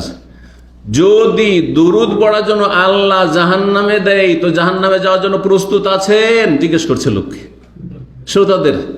যদি দুরুদ শরীফ পাঠের জন্য জাহান্নামে যেতে হয়, তো আমরা প্রস্তুত আছি জাহান্নামে যাওয়ার জন্য। কিভাবে জাতিকে ধোঁকা দিয়ে এই মিলাদের বিদআত করে জাহান্নামে নিয়ে যাচ্ছে, কথা বুঝতে পেরেছে? কিভাবে মানুষের ঈমানকে কেড়ে নিচ্ছে, তার উত্তরও আসবে আজকে। এই কথাই বলেছিল ওই লোকেরা, ইয়া আবা আব্দুর রহমান, আব্দুর রহমান, আব্দুর রহমানের বাপ। আব্দুল্লাহ বিন মাসউদের কুনিয়াত উপনাম ছিল, ডাক নাম ছিল আব্দুর রহমানের বাপ। মা ওয়াল্লাহি মা আরাদনা ইল্লাল খায়র, আল্লাহর কসম করে বলছে আমাদের নিয়ত তো ভালো, কোন মন্দ কাজ করলাম? একা একা ছেড়ে দিলে কেউ জিকির আজকার করবে না, তসবিহ তাহলিল করবে না। 100 বার করো, তুমি 100 বার করো, তুমি 100 বার এই করো, তুমি 100 বার এই করো, তুমি 100 বার এই করো, এই তো ভালো কাজ করছি, কোন মন্দ কাজ করলাম? নিয়তটা আমাদের ভালো। উত্তরে কি বলেছিলেন? তাহলে ঠিক আছে না? বলছে ওয়াকাম মিন মুরিদিন লিল খায়রি লা ইউসিবহু লাম ইয়াবলুগহু, বিভিন্ন রিওয়ায়াত রয়েছে। কত লোক আছে নিয়তটা ভালো কিন্তু ভালো পায় না। তাহলে নিয়ত শুধু ভালো থাকা যথেষ্ট নয়, নিয়তের সাথে তরিকাটাও ভালো হইতে হবে। কথা বোঝা গেছে? নিয়ত ভালো থাকলে হবে না, শুধু নিয়তের সাথে কি হইতে হবে? যখন আপনি ধর্ম পালন করছেন, তো তরিকাটাও কি হইতে হবে? ভালো হইতে হবে। আমি মাঝে মাঝে এই জন্য উদাহরণ দিই। আচ্ছা, আজান দেওয়া ভালো কাজ নয়? আজান দিলে শয়তান পালায় না? শয়তান কত যে জোরে জোরে পালায়, যে ও বায়ু ছাড়ে আর পালায়, হ্যাঁ, যাতে আজানের আওয়াজ কানে না আসে, ঠিক না? কেউ যদি বলে আজান দিলে শয়তান পালায়, আর যখন তখন তো শয়তান আমাদেরকে পেরেশান করছে, আমাদের ঈমান কেড়ে নিচ্ছে, আমাদের শারীরিক, মানসিক, পারিবারিক ক্ষতি করছে, ছেলে মেয়েদের ক্ষতি করছে। সুতরাং আমরা দিনে 5 বার না 6 বার করে আজান দেবো। সকালবেলা একটু বেশি গ্যাপ হয়ে যাচ্ছে, সকালে একটা 9টা 10টাতে একটা আজান দেবো। হ্যাঁ, কিসের জন্য? শয়তান তাড়ানোর জন্য। তা আপনারা কি বলবেন? এই মিলাদি বেদাতিরা কি বলবে বলেন? বেদাত বলবে না? জাহান্নামে যাওয়ার কাজ বলবে না? কারণ ওরা করে না, সেই জন্য ওটা বেদাত হয়ে গেল, আর মিলাদ করে সেই জন্য ওইটা সওয়াবের কাজ হয়ে গেল। তো নিয়ত শুধু ভালো থাকা যথেষ্ট নয়। ইবনে মাসউদ রাদিয়াল্লাহু তাআলা আনহু আরো বলতেন, ইত্তাবিউ, তোমরা অনুসরণ করো, নবীর তরিকার অনুসরণ করো। ওয়ালা তাবতাদিউ, নতুন কাজ করিও না, নতুন কিছু আবিষ্কার করিও না বা নতুন কাজ করিও না ধর্মীয় ক্ষেত্রে। ফাকাদ কুফিতুম, তোমাদের জন্য যথেষ্ট, তোমাদের জন্য যা ইসলামে আছে ওইটাই যথেষ্ট। 5 ওয়াক্ত সালাত যথেষ্ট। শুরু হবে তাকবীরে তাহরিমা থেকে, সালাম ফিরলে শেষ, যথেষ্ট। তাকবীরে তাহরিমার আগেও কিছু করার নেই, বাড়াইতে হবে না। আর সালাম ফেরার পরেও সম্মিলিত মোনাজাত না করলে উঠাউঠি নাই, দোয়া করে দেন সোজা। কথা বলছেন? কত জায়গায় মসজিদের ভিতরে মারামারি হয়ে যাচ্ছে, আর এইরকম কত বিদআত রয়েছে। সোনানে দারমিতে হাদিসটি রয়েছে। আল্লামা আলবানী রাহিমাহুল্লাহ হাদিসটিকে তার সিলসিলা সহিহ, যে সহিহ হাদিসের সিরিজ রয়েছে, 2005 নম্বরে হাদিসটিকে নিয়ে এসেছেন, হাদিস সহিহ। চিন্তা করুন তো দেখি, ইবনে মাসউদ রাদিয়াল্লাহু তাআলা আনহুর সামনে যে কাজটি, অন্যায়টি ছিল, সেটা কি? অন্যায়, বাহ্যিক অন্যায়। বাহ্যিক তো ভালো কাজ। কার জিকির? কার জিকির চলছে? আল্লাহর জিকির। এমনি মানুষ গাফেল হয়ে থাকবে, আর আসলেও গাফেল হয়ে যায় যদি একা একা ছেড়ে দেয়। সারাদিন চলে গেছে, আপনাদের যদি জিজ্ঞাসা করি 100 বার সুবহানাল্লাহ পড়েছেন, 100 বার লা ইলাহা ইল্লাল্লাহ কেউ পড়েন, কিন্তু যদি আধা ঘন্টা নিয়ে বসা হয়, যে আধা ঘন্টা বসেন আর সব জিকিরগুলি করেন, তো অনেক জিকির হয়ে যাবে। হ্যাঁ, কয়েক হাজার জিকির হয়ে যাবে, হবে না? হবে না? তো এরকম যদি আমরা করি, হ্যাঁ, তাহলে নিয়তটা তো ভালো, হ্যাঁ, কিন্তু তরিকাটা ভালো না, তরিকাটা ভালো না। ইবনে মাসউদ রাদিয়াল্লাহু তাআলা আনহুকে অন্য কোন সাহাবীরা বলেছেন যে আপনি কিন্তু কট্টরপন্থী, তা আপনি কিন্তু চরমপন্থা অবলম্বন করছেন, এরা কাজটা তো ভালোই করছিল। এই কথা বলেছি কেউ? হ্যাঁ। ইবনে মাসউদ রাদিয়াল্লাহু তাআলা আনহুর এই আচরণ থেকে, এই ভূমিকা থেকে আমরা বুঝতে পারলাম স্পষ্ট যে মানুষের সৎ নিয়ত থাকা যথেষ্ট নয়, তার সাথে তরিকাটা ভালো হইতে হবে, আমল কবুলের শর্ত দুটো পুরো হইতে হবে। আর এই কথা মনে করলে হবে না কাজটা তো ভালো, এটার নাম বেদাতে হাসানা। যদিও নবী সাল্লাল্লাহু আলাইহি ওয়াসাল্লাম করেননি, যদিও সাহাবীরা করেননি, তো কাজটা কি বেদাতে হাসানা এই বলার কোনো সুযোগ নেই। কারণ নবী সাল্লাল্লাহু আলাইহি ওয়াসাল্লাম প্রতিটি খুতবায় কুল্লু বিদআতিন দালালাহ কুল্লু মুহদাসাতিন বিদআ, প্রত্যেক নতুন কাজ প্রত্যেক বলেছেন, ভাগ করেননি। ইসলামে কোনো ভাগ নেই, সুতরাং এই ভাগের কোনো অবকাশ নেই। দ্বিতীয় নজির শুনেন, মুআবিয়া রাদিয়াল্লাহু তাআলা আনহু। কে চিনেন না মুআবিয়া রাদিয়াল্লাহু তাআলা আনহু? খলিফা ছিলেন। কত বছর খলিফা ছিলেন জানেন? 20 বছর খলিফা ছিলেন। 40 হিজরিতে আলী রাদিয়াল্লাহু তাআলা আনহুর মাধ্যমে খেলাফতে রাশেদা শেষ হলো, 6 মাস ছিলেন হাসান রাদিয়াল্লাহু। তারপরে যে খলিফা হলেন 60 হিজরি পর্যন্ত, দীর্ঘ 20 বছর তিনি খলিফা থেকেছেন। কিন্তু যতই বড় কোনো ব্যক্তি হোক না কেন, মানুষ ভুলের ঊর্ধ্বে কেউ নয়, এটাও প্রমাণিত হয়। মুআবিয়া রাদিয়াল্লাহু তাআলা হজে এসছেন খলিফা হয়ে, আর মক্কা এসে বাইতুল্লাহর তওয়াফ করছেন। তওয়াফ করতে গিয়ে 4 কোণাতে তিনি স্পর্শ করছেন। কাবার যে 4টা কোণা আছে, 4 কর্নারে তিনি স্পর্শ করছেন। স্পর্শ কয় জায়গায় করতে হবে? 2 জায়গায়। যে ইয়ামানের দিকে 2 রুকুন, রুকনে ইয়ামানি বলা হয়, দুটোকে রুকনে ইয়ামানি বলা হয়। যেখানে হাজরা আসওয়াদ আছে, এই জন্য সাধারণ জনগণ ওটাকে রুকনে ইয়ামানি হিসেবে জানে, ওটাও রুকনে ইয়ামানি। রুকুন মানে কর্নার, আর ইয়ামানি মানে যেটা ইয়ামানের দিকে পড়ে। তো এই দুটো ইয়ামানের দিকে পড়ে। যেখানে হাজরা আসওয়াদ রয়েছে সেটাও রুকনে ইয়ামানি, আর তার আগে যেটা সেটা হচ্ছে রুকনে ইয়ামানি। কিন্তু হাজরা আসওয়াদের জায়গায় আমরা হাজরা আসওয়াদই বলি সাধারণ মানুষ, আর সেটাকে রুকনে ইয়ামানি। এই দুটোকে কি করতে হবে? পারলে স্পর্শ ছুঁইতে হবে, আর ছোঁয়ার পরে রুকনে ইয়ামানি যেটা, সেখানে চুমা দেওয়া নেই। কথা বোঝা গেছে? আর হাজরা আসওয়াদে চুমো দেওয়া রয়েছে, সরাসরি চুমা দেন, না হলে হাতে স্পর্শ করে চুমা দেন, আর না পারলে কোনো লাঠি দিয়ে সেটা দিয়েও চুমা দেওয়া যেতে পারে। ইশারা করে আবার চুমা নেই, যদি ছুঁইতেও না পারেন কোনো কিছু দিয়ে, ইশারা করে অনেকে এই করে, এটা আবার বিদআত। তো যাই হোক, আর দুটো কর্নারকে কি বলা হয়? সংক্ষেপে বললে রুকনের স্বামী বলা হয়। সামদেশের দুটো কি রুকনের স্বামী বলা হয়, রুকনে ইয়ামানি দুটো আর রুকনের স্বামী দুটো। আর যদি একটু বিস্তারিত বলেন তো একটা ইরাকের দিকে পড়ছে একটু, আর একটা সামদেশের দিকে। তো ইরাকের দিকে যেটা পড়ছে ওইটাকে রুকনে ইরাকি বলা হয়, আর সামদেশের দিকে যেটা পড়ছে সেটা হচ্ছে রুকনে স্বামী। অর্থাৎ আপনি হাজরা আসওয়াদ থেকে যখন এগিয়ে আসছেন, আসার পরে যে কর্নারটা পড়বে সেটার নাম হচ্ছে রুকনে ইরাকি। কারণ এটা একটু যেহেতু পূর্ব উত্তর দিকে আছে, আর পূর্ব উত্তর দিকে ইরাক, সেই জন্য ইরাকি। আর যেটা আপনার পশ্চিম উত্তর দিকে আছে সেটা হচ্ছে রুকনে স্বামী। এই দুটো কর্নারে মুআবিয়া রাদিয়াল্লাহু তাআলা এই দুটো জায়গাতেও কি করলেন? স্পর্শ করছেন, ইস্তেলাম করলেন। ইবনে আব্বাস রাদিয়াল্লাহু তাআলা আনহুমা, প্রখ্যাত সাহাবী, নবী সাল্লাল্লাহু আলাইহি ওয়াসাল্লাম চাচাতো ভাই, আপত্তি করলেন, প্রতিবাদ জানালেন, বললেন যে না না, এই দুটো রুকনে ইয়ামানি ছাড়া বাকি যে এই 2 কর্নার, এইগুলো জায়গায় স্পর্শ করা সুন্নত নয়। মুআবিয়া রাদিয়াল্লাহু তাআলা একটু যুক্তি দাঁড় করলেন, কারণ যে কেউ ভুল করে কিছুটা যুক্তি দেওয়ার প্রথম চেষ্টা করে। কারণ মানুষকে আল্লাহ এমনভাবে সৃষ্টি করেছেন যে ভুল করার পরে ভুল সহজে মেনে নিতে চাইবে না যতক্ষণ স্পষ্ট না হবে। কিছু যদি সংশয় থাকে অবশ্যই বলবে, অজুহাত এদিক সেদিক করবে না, এটা মানুষের স্বভাব। কিন্তু এটা সৃষ্টিগত। তো বলছেন মুআবিয়া, আল্লাহ আরা শাইয়্যাম মিনাল বাইত মাহজুরান, বাইতুল্লাহ কোনো জায়গায় ছাড়ার মতো না। বাইতুল্লাহ সবটাই মোবারক, 2টা কর্নারে ছুঁইব আর 2টো ছুঁইব না, এটা আবার কেমন কথা হলো? কোনোটাই জায়গা ছাড়ার না, সবটাই চলে, এইরকম কথা বললেন। তখন ইবনে আব্বাস রাদিয়াল্লাহু তাআলা আনহুমা বলছেন, না, আপনার এই যুক্তি চলবে না, যে বাইতুল্লাহর কোনো জায়গায় ছাড়ার মতো নয়, সবটাই মহব্বতের জায়গার, সবটাই স্পর্শ করার যেতে পারে, এই যুক্তি চলবে না।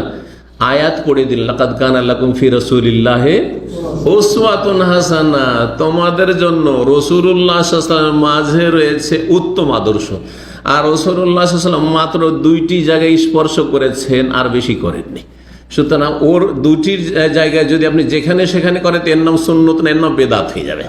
এটা নেকির কাজ হবে না, গুনহার কাজ হয়ে যাবে। কে বলছেন? ইবনে আব্বাস রাদিয়াল্লাহু তাআলা বলছেন। এক সাহাবী আর এক সাহাবীকে প্রতিবাদ করছেন, এই নয় যে উনিও সাহাবী আমি সাহাবী, না না না, বড়দের ভুল ধরা ঠিক না। আমাদের সেইটা আবার শেখানো হয়েছে, হ্যাঁ, যে বড়দের ভুল ধরা ভুল। আমি শুরু থেকেই আপনাদেরকে সতর্ক করি যে বড়দের ভুল ধরা ভুল, এই কথাটিও ভুল।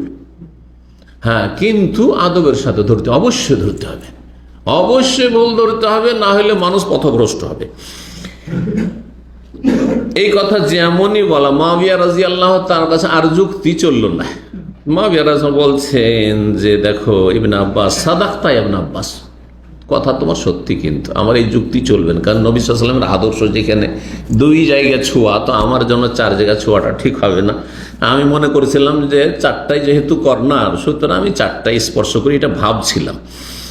মেনে নিলেন, কিন্তু তিনি অহংকার করলেন না। হ্যাঁ, তিনি তার দাম্ভিকতা দেখালেন না, বাহাদুরি দেখালেন না যে আমি খলিফা, হ্যাঁ তুমি কে, এই কথা বললেন না। সারেন্ডার করলেন, মেনে নিলেন যে সাদাকতা ইবনে আব্বাস। মুসনাদ আহমদের 1781 নম্বর হাদিস, মুসনাদ আহমদ ইমাম রহমতুল্লাহ আলাইহি নিয়ে এসেছেন, হাদিসটি সহিহ। 3 নম্বর নজির শুনেন।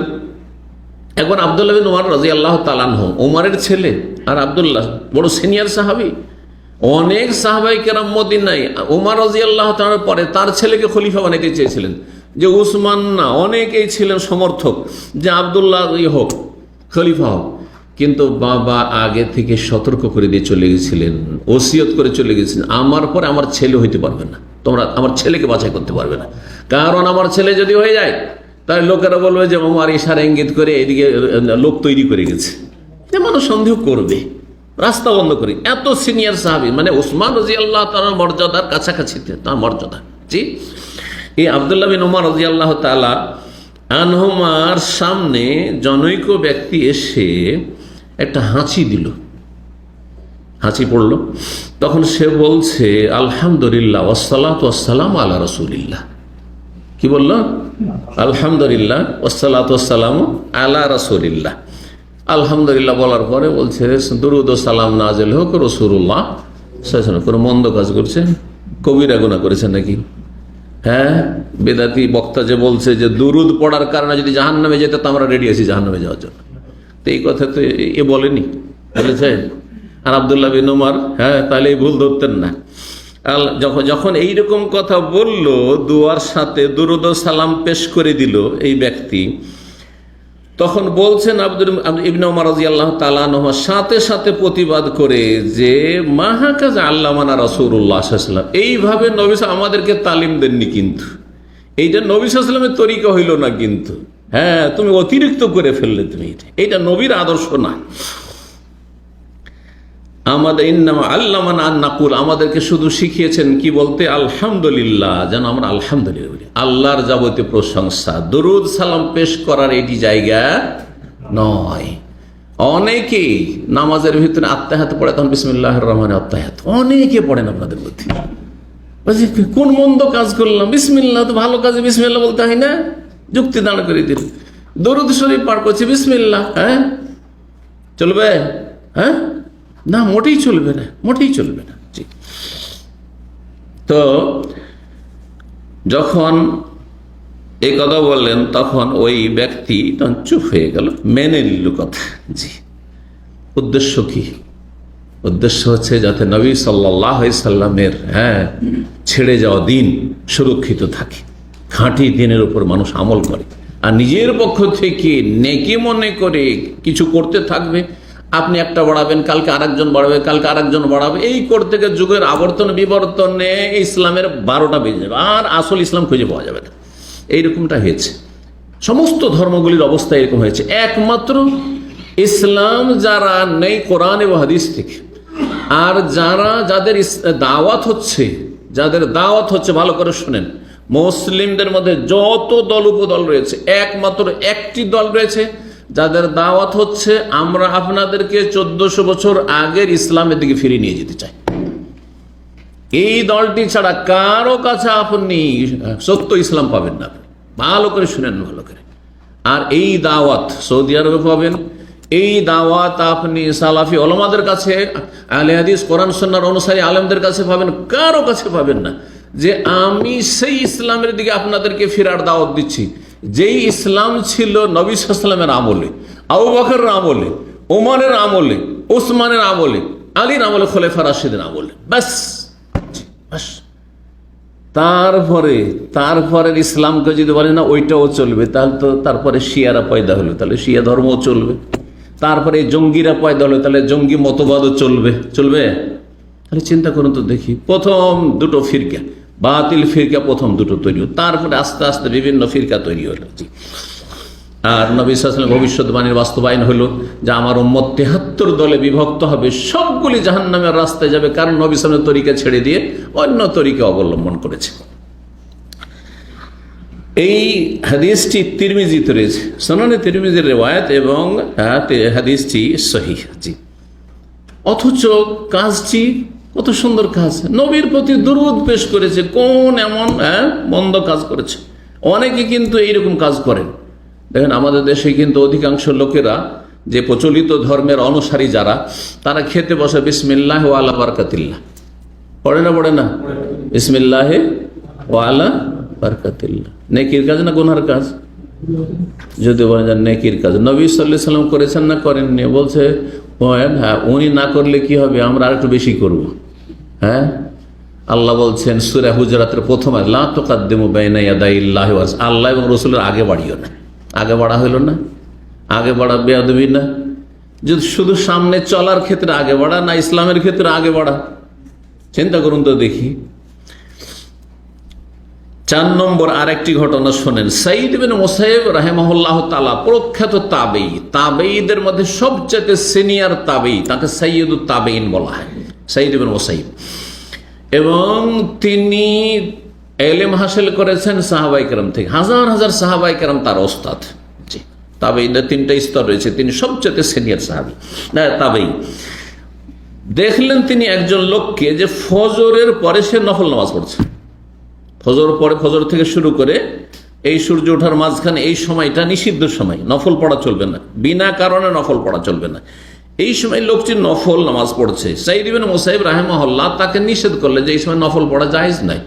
নবী সাল্লাল্লাহু আলাইহি ওয়াসাল্লাম লা সালাতা বাদাল ফজরি হাত্তা তাতুলু আশ-শামস, ফজর পরে কোনো নামাজ নেই, কোনো সালাত নেই যতক্ষণ সূর্য না উঠে যায়। তবে কারণগত নামাজ আছে, কারণগত নামাজ, জানাজার নামাজ আছে, কাজা থাকলে আছে, সুন্নত কাজা হোক বা ফরজ কাজা হোক, কারো যদি থেকে থাকে এশা ছুটে আছে, জামাতে হয়তো ফজরই পড়েছেন, নিয়ত করেছেন, তারপরে আপনার ছুটে আছে, এই না যে সূর্য ওঠার পরে পড়বো, কাজা পড়তে পারবেন। কারণগত নামাজের মধ্যে তাহিয়াতুল মসজিদ, তাহিয়াতুল মসজিদ ওলামারা বলছেন পড়তে পারবেন, এটাই তো সঠিক। কিন্তু বিনা কারণে নফল ফ্রি আছি, আমি এখন 2-4-10 রাকাত নফল সালাত পড়বো, আসর পরে জায়েজ নয়, মাগরিব পর্যন্ত, আর ফজর পরে সূর্য ওঠা পর্যন্ত জায়েজ নয়, সাঈদ ইবনে মুসাইয়্যিব নিষেধ করলেন। তখন সেই ব্যক্তি বলছে, আবা মোহাম্মদ, ওনার কুনিয়াত ছিল আবু মোহাম্মদ, তার ছেলের নাম মোহাম্মদ ছিল, ওয়াল ইউআযিবুনাল্লাহু আলা সালাহ, আমি নামাজ পড়বো, নামাজ পড়লে আল্লাহ আমাকে আযাব শাস্তি দেবেন, জাহান্নামে দেবেন, আপনি নামাজ পড়তে নিষেধ করছেন কেন? ফজর পরে আমি এই সময়টা ফিরে আছি, নফল সালাত পড়বো, তা আপনি নিষেধ করছেন, আমি কি জাহান্নামে যাবো? তাহলে আমাকে আল্লাহ আযাব দিবেন নামাজ পড়ার জন্য? জি, যুক্তি দেখেন। কাল আল্লাহ না, নামাজ পড়ার জন্য জাহান্নামে দেবেন না, শাস্তি দেবেন না, ওয়ালাকিন ইউআযিবুকা আলা খিলাফিকা সুন্নাহ, তুমি সুন্নতের বিরোধিতার জন্য তোমাকে আল্লাহ আযাব দেবেন। উত্তর পেলেন? ওই বেদাতি বক্তা যে বলছে যে আমরা তো দরুদ শরীফ পড়ি মিলাদ মাহফিলে, দরুদ শরীফ পড়ার জন্য আল্লাহ জাহান্নামে দেবেন, তার উত্তর পেলেন না? পেলেন না? তোমাকে দরুদ শরীফ পড়ার জন্য জাহান্নামে দেবেন না, তোমাকে নবীর নাফরমানি করার জন্য জাহান্নামে দেবেন, নবীর বিরুদ্ধাচরণ করার জন্য জাহান্নামে দেবেন। খোলাফায়ে রাশেদিনের ইসলাম ছেড়ে দিয়ে তোমার নতুন ইসলাম পালনের জন্য, যেটা 500 বছর পরে শুরু হয়েছে, যেই মিলাদুন নবীর বেদাত, জন্মবার্ষিকী পালন করে, যেটা খ্রিস্টান থেকে এসেছে। খ্রিস্টানরা 25শে ডিসেম্বর তারা বড়দিন পালন করতো, ক্রিসমাস করতো মিশরে, আর সেখানে তখনও খ্রিস্টান ছিল, এখনও খ্রিস্টান আছে অনেক। সেই ক্রিসমাস দেখে সেখানকার শিয়া বেদাতিরা বললে ওরা যখন ক্রিসমাস করে 25শে ডিসেম্বরে, আমরাও 12 রবিউল আউয়ালে কি করব, মিলাদুন নবী করব। কার কাছ থেকে শিক্ষা নেওয়া হলো? মুহাম্মদ রাসূলের কাছ থেকে? কোন মুসলিমের কাছ থেকে? আবু হানিফার কাছ থেকে যে বলবে হানাফি মযহাবে মিলাদ আছে? ইমাম শাফির কাছ থেকে? মালিক আহমদের কাছ থেকে? না, কারো কাছ থেকে নয়। কার কাছ থেকে? খ্রিস্টানদের কাছ থেকে নেওয়া হয়েছে, খ্রিস্টানদের থেকে শেখা হয়েছে। আল্লাহ সঠিক বুঝদান করুন। তো আযাব দেবেন না দরুদ পড়ার জন্য তোমাকে, হে বেদাতি হে মিলাদি, তোমাকে আযাব দেবেন নবী সাল্লাল্লাহু আলাইহি সাল্লামের বিরুদ্ধাচরণ করার কারণে, সুন্নতের খেলাফ জীবনযাপন করার জন্য, বেদাতি জীবনযাপন, বেদাতি ইবাদত বন্দেগীর কারণে। বাইহাকিতে রিওয়ায়াত রয়েছে এবং আল্লামা আলবানী রাহিমাহুল্লাহ ইরওয়াউল গালিলের 478 নম্বরে রিওয়ায়াতটি নিয়ে এসেছেন। 5 নম্বর নজির শুনে ইমাম মালিক রাহিমাহুল্লাহর কথা। তার কাছে একজন লোক ফতোয়া জিজ্ঞেস করতে আসলো, মদিনার লোক, আর ইমাম মালিক মদিনার ইমাম ছিলেন। আসার পরে বলছে যে মিন আইনা উহরিমু ইয়া ইমাম, ইমাম সাহেব আমি এহরাম বাঁধবো, মক্কা গিয়ে উমরা করব, তো কোথা থেকে এহরাম বাঁধবো? মদিনার মানুষ জিজ্ঞেস করছেন যে কোনখান থেকে এহরাম বাঁধবো।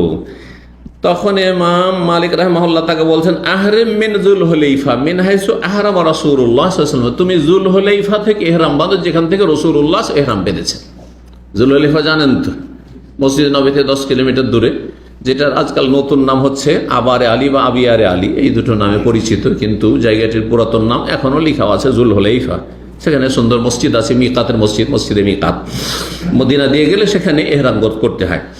নবী সাল্লাল্লাহু আলাইহি ওয়াসাল্লাম নির্ধারণ করেছে সেখান থেকে এহরাম বেঁধে তুমি সেখান থেকে এহরাম বাঁধো। তখন সে বলছে ওয়ালাকিন্নী উরিদু আন উহরিমা মিনাল মাসজিদে মিন ইনদিল কবরে, তবে আমার মনের ইচ্ছে যে আমি মসজিদে নববীতে নবী সাল্লাল্লাহু আলাইহি ওয়াসাল্লাম কবরের পাশ থেকে এহরাম করে বেরোবো। আমি এহরাম বাঁধবো কোত্থেকে? মসজিদে নববীতে নবী সাল্লাল্লাহু আলাইহি ওয়াসাল্লামের কবরের পাশ থেকে এহরাম বেঁধে আমি উমরা করতে যাব। তখন ইমাম মালিক রাহিমাহুল্লাহ বলছেন লা তাফাল, এটা করিও না, এটা করিও না। তখন রাহেমাকাল্লাহ, আল্লাহ তোমার রহম করুক, তুমি এরকম কাজ করিও না। আখশা আলাইকাল ফিতনা, তুমি যদি এমনটা করো তাহলে তোমার জন্য আমি ফিতনার আশঙ্কা করছি। তোমার জন্য কিসের আশঙ্কা করছি? ফিতনা। সবচেয়ে বড় ফিতনা হচ্ছে ধর্মীয় ফিতনা।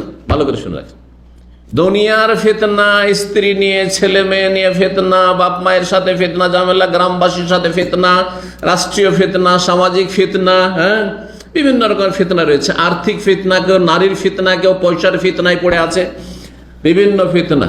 কিন্তু সবচেয়ে বড় ফিতনা হচ্ছে ধর্মীয় ফিতনা। তাওহীদের জায়গায় যদি শিরক ঢুকে যায়, সুন্নতের জায়গায় যদি বিদআত ঢুকে যায়, বিভ্রান্ত যদি হয়ে যান, কেউ দিনদার ছিল বেদিন হয়ে যায়, নামাজি ছিল বেনামাজি হয়ে যায়, সুন্নতি ছিল বেদাতি হয়ে যায় ইত্যাদি, অথবা সুন্নতের হদিসই পেল না, নবীর তরিকার হদিসই পেল না, বেদাতি জীবনযাপন করে চলে গেল, সবচেয়ে বড় ফিতনা।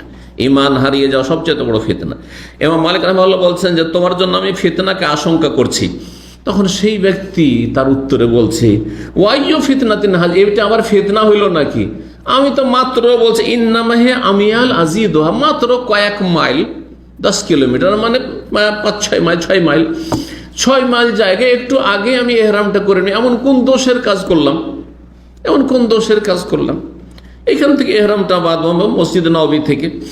ফাকালা মালিক, ইমাম মালিক রাহিমাহুল্লাহ বলছেন ওয়াইয়ু ফিতনাতিন আযাম মিন আন তারা আন্নাকা সাবাকতা ইলা ফাজিলাতিন কাসসারা আনহা রাসূল সাল্লাল্লাহু আলাইহি ওয়াসাল্লাম, এর চাইতে বড় ফিতনা আর কি হতে পারে যে তুমি এমন একটা সওয়াবের কাজে এগিয়ে গেছো, অগ্রগামী হয়ে গেছো যে নবী সাল্লাল্লাহু আলাইহি ওয়াসাল্লাম সেটা করতে পারেননি।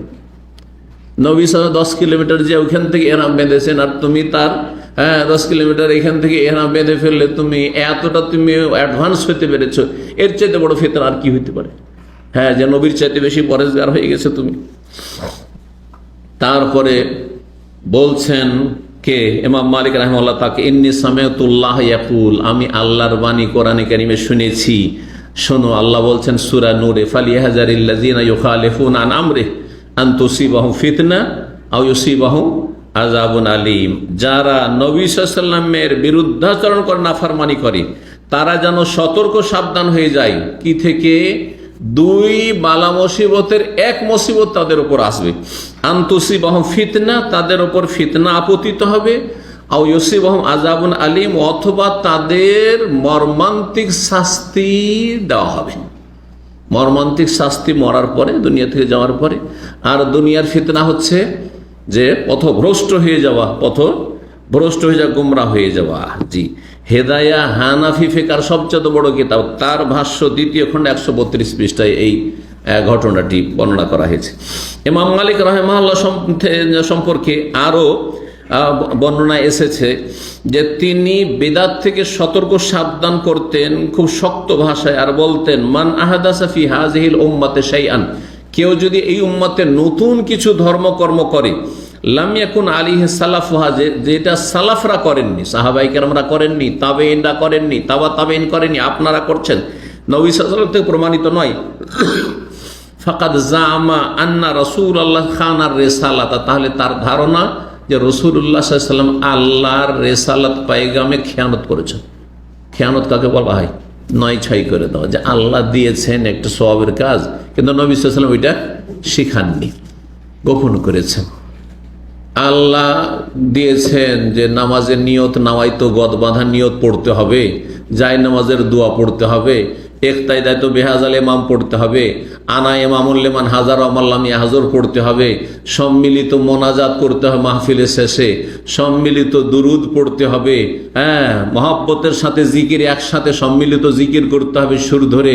আর নবী সাল্লাল্লাহু আলাইহি সাল্লাম সেগুলি জানাননি, লুকিয়ে রেখে দিয়েছেন। তাহলে খেয়ানত করলেন না? খেয়ানত করলেন। তাহলে যেই ব্যক্তি এমন কোনো কাজ করলো যে সালাফরা করেননি, তার ধারণা যে নবী সাল্লাল্লাহু আলাইহি ওয়াসাল্লাম ধর্মের ক্ষেত্রে খেয়ানত করেছেন। কারণ আল্লাহ কি বলছেন?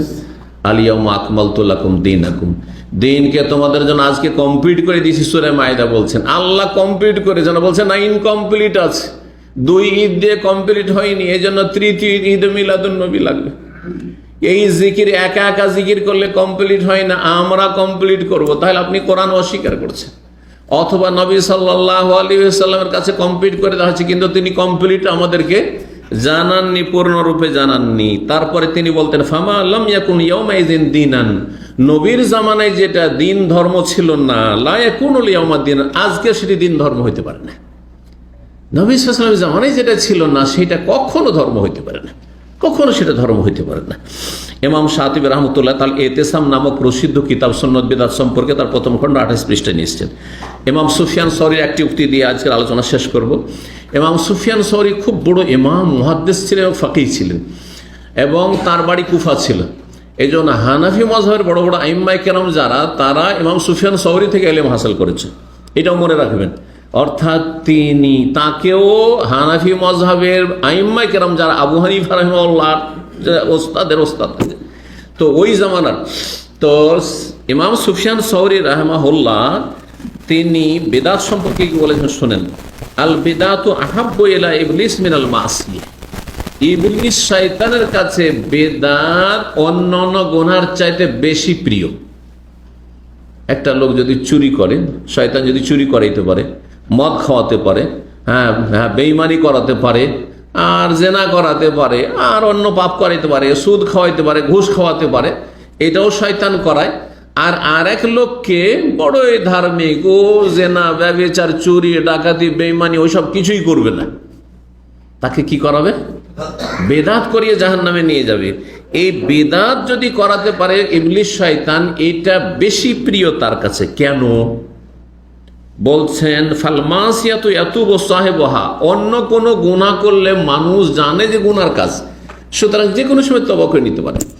চোর চুরি করে নিয়ে আসে, নিয়ে আসার পরে যখন একা যখন ঘুমাতে যায়, তখন নিজেকে ধিক্কার দেয় যে আমি এত খারাপ লোক যে মানুষের বাড়ি থেকে চুরি না করলে আমার পেটের ভাত হয় না।